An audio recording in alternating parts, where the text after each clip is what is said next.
Assalamualaikum dan selamat sejahtera. Selamat datang ke channel Rizwan. Okey, hari ini KWSP telah mengeluarkan kriteria dan syarat terbaru untuk pengeluaran iSinar. Okey, jadi 2 Disember 2020, KWSP ingin mengumumkan kriteria dan butiran kemudahan iSinar yang kini dibuka kepada sehingga 8 juta ahli yang layak. Jadi kriteria ada 2 kategori, iaitu kategori yang pertama adalah mereka yang layak, termasuk ahli yang bekerja di sektor formal, yang bekerja sendiri, yang bekerja di dalam sektor ekonomi gig, yang sudah lama tidak mencarum, yang hilang pekerjaan, suri rumah atau yang diberi notis cuti tanpa gaji. Okey, jadi kriteria bagi kategori 1 adalah seperti berikut.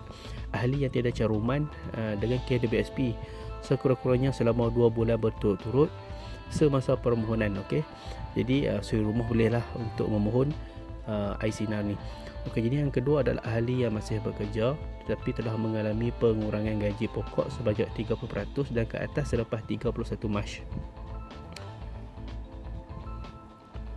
Okey, jadi bagi kategori 1 ni tak perlu dokumen. Okey, tiada dokumen sokongan diperlukan. Jadi kelulusan secara automatik berdasarkan data dalaman KWSP. Jadi ahli hanya perlu memohon secara dalam talian saja, okey, melalui isinar.kwsp.gov.my bermula 21 Disember 2020. Okey, jadi pembayaran untuk ahli yang layak akan bermula dari pertengahan Januari 2021. Okey, jadi ini untuk kategori 1. Okey, jadi untuk kategori 2, kategori ini adalah untuk ahli yang masih bekerja tetapi mengalami pengurangan pendapatan keseluruhan sebanyak 30% dan ke atas, termasuk pengurangan gaji dan elang ataupun pemotongan tuntutan kerja lebih masa selepas 1 Mac 2020. Okey, jadi yang mana pengurangan tersebut hanya boleh dikenal-pasti melalui dokumen yang diberikan.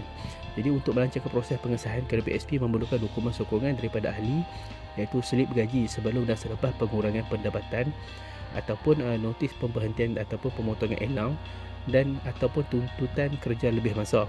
Jadi jika dokumen di atas tidak dapat dikemukakan, jadi anda sebarang dokumen sokongan lain seperti penyata bank ataupun surat pengesahan majikan akan diberi pertimbangan.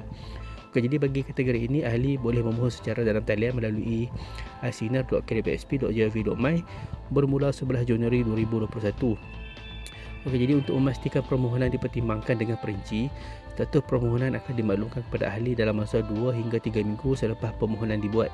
Pembayaran akan dilaksanakan sebelum akhir bulan berikutnya selepas kelulusan diberikan. Jadi jumlah kelayakan iSinar tertakluk kepada baki simpanan akaun 1 berdasarkan butiran terkini seperti berikut. Ahli yang mempunyai baki RM100,000 dan ke bawah dalam akaun 1 boleh membuat pengeluaran sehingga jumlah maksimum RM10,000. Okey, jadi kalau ada bawah 10k boleh buat keluar maksimum RM10,000. Pembayaran akan dibuat secara berperingkat dalam tempoh maksimum 6 bulan dengan bayaran pertama sehingga jumlah maksimum 5k. Okey, jadi pengeluaran pada bulan pertama boleh buat keluar maksimum 5k. Ahli yang mempunyai baki lebih daripada RM100,000 dalam akaun 1 boleh membuat pengeluaran maksimum 10%, okey, ataupun RM60,000 yang mana lebih rendah lah. Okey, jadi ikut baki. Kalau ada RM100,000 boleh buat keluar maksimum RM10,000 lah. Kalau ada RM200,000 boleh buat keluar maksimum 20k ataupun 10k lah yang mana lebih rendah. Okey, kalau ada RM700,000 tetap boleh buat keluar RM60,000.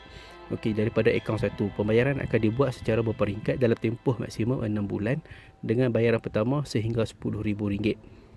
Okey, ini adalah contoh simpanan 1 yang di bawah RM100,000. Okey, amount pengeluaran maksimum RM10,000. Okey, jadi ini adalah jadual adalah. Okey, jadi ahli perlu meninggalkan baki sekurang-kurangnya RM100 dalam akaun 1 untuk terus menikmati faedah sebagai ahli KWSP.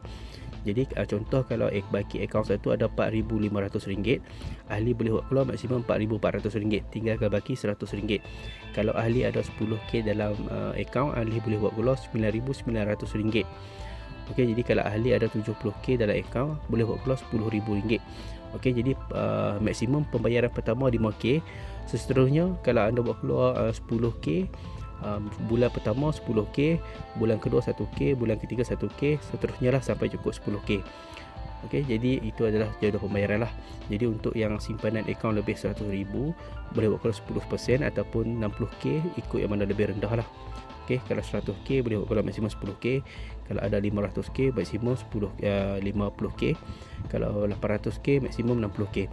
Okey, jadi untuk memastikan kelancaran proses permohonan, ahli digalakkan untuk mendaftar iAccount. Okey, jadi mengemaskini nombor telefon bimbit untuk menerima TSC di kios ataupun kaunter KDBSP dan memastikan nombor akaun bank mereka aktif. Jadi cara-cara untuk daftar iAccount, anda bolehlah tengok video saya yang sebelum ni di bahagian playlist, iaitu bahagian kumpulan wang simpanan pekerja KDBSP, cara-cara untuk daftar iAccount ahli. Okey, jadi artikel ini dikeluarkan oleh EPF Media Desk, Jabatan Hak Ehwal Korporat, 2 Disember 2020. Jadi itu saja perkongsian saya kali ini berkaitan dengan syarat-syarat dan kriteria terbaru untuk pengeluaran iSinar KDBSP. Jadi semoga perkongsian ini bermanfaat kepada anda. Jangan lupa subscribe, komen, like dan share. Assalamualaikum.